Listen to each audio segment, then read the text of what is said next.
Bukan saat ini sunnah sholat id, bukan. Sunnahnya saat ini menjaga jangan sampai yang namanya wabah ini semakin besar, karena banyaknya perkumpulan yang tidak harus dilakukan. Ini bukan wajib kok. Lalu bagaimana solusinya?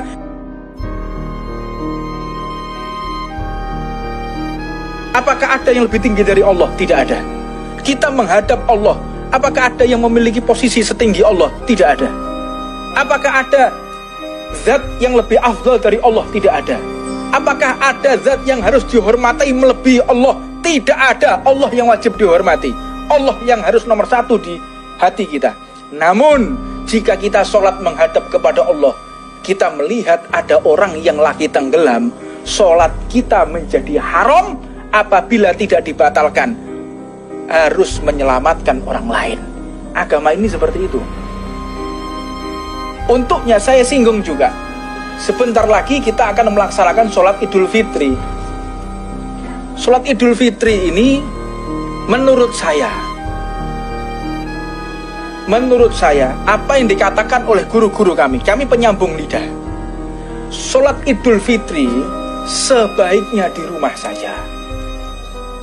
Sudah cukup sejarah mencatat peristiwa yang ada di Mesir sampai kehilangan setengah dari warganya. 2,5 juta orang mati karena wabah. Apa sebab? Karena wabah tersebut mereka katakan akan hilang dengan istighosah. Mereka beramai-ramai mengumpulkan masyarakat di daerah Mesir. Pernah kejadian, mereka mengumpulkan masyarakat dengan jumlah yang sangat besar, berdoa kepada Allah, menggelar tablik akbar, membaca khutmul Bukhari, membaca hadis Rasulullah.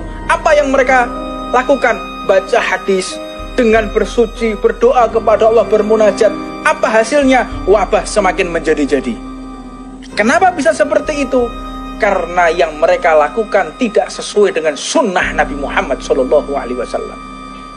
Sunnah Rasulullah saat ini, jaga diri, bersihkan diri. Jangan banyak-banyak kita kumpul orang, social distancing. Ini sunnahnya seperti itu. Bukan saat ini sunnah sholat id, bukan. Sunnahnya saat ini menjaga jangan sampai yang namanya wabah ini semakin besar, karena banyaknya perkumpulan yang tidak harus dilakukan. Ini bukan wajib kok. Lalu bagaimana solusinya? Kita tidak ke masjid. Kita kan ingin i'tikaf. Kita kan kepingin atahiyatul masjid. Kan kepingin kita atahiyatul masjid. Tapi kita nggak bisa ke masjid. Gampang, buatlah masjid di tengah rumah kita. Bagaimana caranya? Gelar sejadah. Sejadah kita gelar tengah rumah kita, atau tempat yang sekiranya tidak mengganggu orang lewat. Gelar sejadah tengah rumah kita. Setelah digelar, maka niatkan, ini saya jadikan wakaf menjadi masjid. Sejadah itu, tempat sejadah itu, maka menjadi masjid. Kita bisa iktikaf di sana, dan kita bisa membaca Al-Quran di sana, dan tidak boleh dilewati oleh orang yang lagi menstruasi. Jadi masjid. Gak perlu kita punya masjid di tengah rumah kita. Namun apabila kita menjual rumah tersebut menjadi tidak bisa. Apa sebab? Ada tanah wakaf di situ. Menjadi masjid. Sholat atahiyatul masjid bisa di situ. Baca Quran bisa di situ. Tanah itu menjadi tanah wakaf. Menjadi tanah umat Islam. Kita sudah tidak berhak lagi untuk memiliki. Tidak bisa dijual juga. Jadi apabila dijual hukumnya dosa. Karena itu sudah kita wakafkan. Tapi itu solusi bagi orang-orang yang sudah memiliki keyakinan kuat. Dia ingin sholat di masjid, dia ingin menjadikan ingin mendapatkan pahala iktikaf. Jadikan rumah kita satu petak. Ya Allah, saya niatkan, saya wakafkan tanah sebelah sini, ini jadi masjid sudah. Gak perlu kita ke masjid. Untuk tidak kehilangan fadilah, kita berangkat ke masjid. Dari kamar menuju ke masjid sudah dihitung perjalanan menuju ke masjid, sudah fadilah. Seperti itu. Agama ini punya solusi semua. Agama ini tidak ada pertanyaan yang buntu. Dalam Islam itu tidak ada. Semua pertanyaan kehidupan kita mulai kita lahir sampai masuk ke liang lahat itu semua diatur. Bagaimana cara kita masuk ke masjid, bagaimana kita masuk ke toilet, mohon maaf, sampai bagaimana cara membersihkan tempat keluarnya kotoran itu diajarkan oleh Rasulullah. Dengan jari yang mana, gerakannya bagaimana supaya bersih, tidak ada sisa kotoran di pantat kita, itu diajarkan oleh Rasulullah. Komplit agama ini. Agama ini bukan agama sembarangan yang tidak ada solusi, yang kita kadang-kadang berstatement sesuai dengan hawa nafsu. Kita harus melaksanakan tabligh akbar. Jangan mau dibohongi. Ini gerakan komunis, ini gerakan para musuh Allah, ini gerakan liberal sehingga mengosongkan masjid. Loh, itu sunahnya seperti itu. Namun kita memiliki kekecewaan. Ya, apa sebab kita para kiai, para ulama, para habaib diminta untuk umat ini tidak berkumpul pengajian, tidak berkumpul untuk melaksanakan sholat id. Tapi ya mohon dong, pemerintah juga menertibkan mal-mal yang masih buka, tempat-tempat pasar yang masih buka, tempat-tempat perdagangan, tempat-tempat nongkrong, kafe dan lain sebagainya. Ya mohon ya ditertibkan. Jangan cuma dikasih jam. Kalau dihitung perkumpulan kita di masjid dengan lamanya mereka nongkrong, justru lebih lama mereka kok nongkrongnya. Sholat Jumat itu berapa lama sih? Sholat Idul Fitri itu berapa lama sih? Sebentar dibandingkan mereka pegang HP nongkrong rame-rame, lebih lama mana? Apalagi kalau ada wifi-nya tambah lama lagi. Apalagi pasangan muda-mudi, lebih lama lagi. Apalagi tempat-tempat yang menyediakan baju baru dan lain sebagainya, mereka lebih berjubal di situ.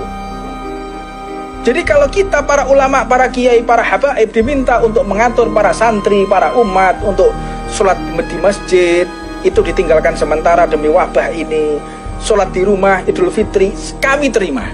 Kami siap menerima saran pemerintah untuk menyarankan umat agar tidak sholat Idul Fitri. Namun pemerintah pun harus tertib, menertibkan mal, menertibkan pasar, sehingga tidak ada ketimpangan sosial, sehingga tidak ada ketimpangan pemahaman. Kalau ketimpangan pemahaman seperti ini ya aneh toh. Masjid kita disarankan, terus kenapa mal kok masih dibuka, kafe masih dibuka, tempat nongkrong masih disediakan? Kan aneh. Kemarin kami di Bandung, jalan-jalan ditutup, social distancing. Tapi di tempat yang kosong tersebut tidak, mobil tidak boleh lewat. Anak muda-mudi memanfaatkan, jumlahnya ratusan, mereka kumpul di situ. Ini kan gak masuk akal yang seperti ini. Membuat orang sulit untuk melewati jalan, namun tidak memperhatikan tujuan ini apa sih? Jalan di stop, masjid dikosongkan agar orang tidak berkumpul. Lah memangnya di kafe itu nggak orang kumpul? Memangnya di mall itu nggak orang kumpul? Di pasar itu nggak orang kumpul? Kumpul kok mereka. Kenapa yang mereka seperti itu tidak ada himbauan, hanya dikasih jam? Hanya dikasih jam. Ya ini merupakan bentuk suara yang hak, yang harus diterima oleh semua orang. Nah ini penting ya, dipahami oleh semua orang bahwa apa yang kita lakukan ini bentuk pencegahan. Penentu nasib bangsa Indonesia 10 hari ke depan ini. Penentu 10 hari ke depan ini. Kalau 10 hari mereka tetap melaksanakan mudik, tetap melaksanakan pulang kampung, tidak social distancing, pegangi mohon saya, lihat, akan meledak wabah ini, masuk ke rumah semua orang, akan menampar semua pipi semua orang. Lihat aja.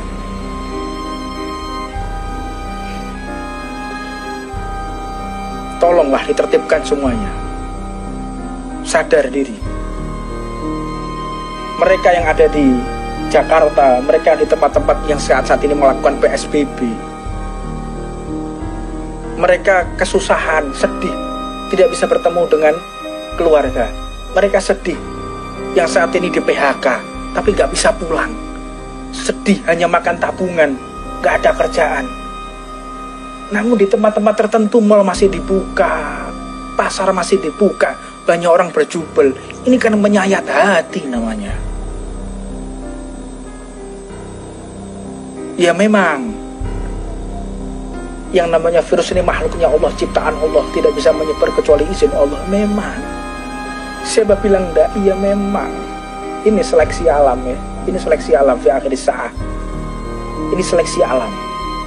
Mereka orang-orang yang memiliki sesuatu dalam hatinya akan terjadi sesuatu pada diri dan keluarganya. Orang yang bisa menyelamatkan hati, pikiran, dan akhlaknya, dia akan selamat sampai berjumpa dengan husnul khotimah. Ini seleksi alam. Silahkan pikirkan baik-baik. Nasib bangsa Indonesia 10 hari ke depan. Mereka maksa mudik, halal bihalal, memaksa sholat Idul Fitri dengan jumlah yang sangat besar, dengan masyarakat majmuk dari berbagai kota. Ini akan berbahaya karena sifat daripada virus ini akan mutasi genetik. Mutasi genetiknya ini akan berbahaya. Saya nggak akan berpanjang-panjang lah. Saya cuma bisa berdoa kepada Allah. Kami di sini memiliki kewajiban untuk menyampaikan. Taat atau tidak itu terserah Anda. Kami mengucapkan seperti ini dikatakan tidak membela rakyat. Di saat yang lain kami dianggap kontra pemerintah, memusuhi pemerintah. Ini keadaan kita seperti itu ya, adu domba. Berbicara apapun salah, diam pun salah, mengomentari apapun salah, tidak mengomentari juga salah. Ini disalahkan semua orang. Ini antara satu dengan yang lainnya saling menyalahkan. Saling menyalahkan, nggak saling support ini. Satu dengan yang lain, ayo salahkan, ayo kritisi, tapi nggak ada solusi. Untuknya kita semua, marilah kita kembali ke jalan Allah Subhanahu wa Ta'ala. Ibadah, doa yang banyak, baca Quran, baca zikir, beribadah kepada Allah. Kalau kita jenuh, olahraga, lari. Olahraga apa yang kita bisa? Olahraga. Sehatkan badan kita. Sistem imun tubuh kita harus bagus agar resistan di dalam virus ini. Ini agama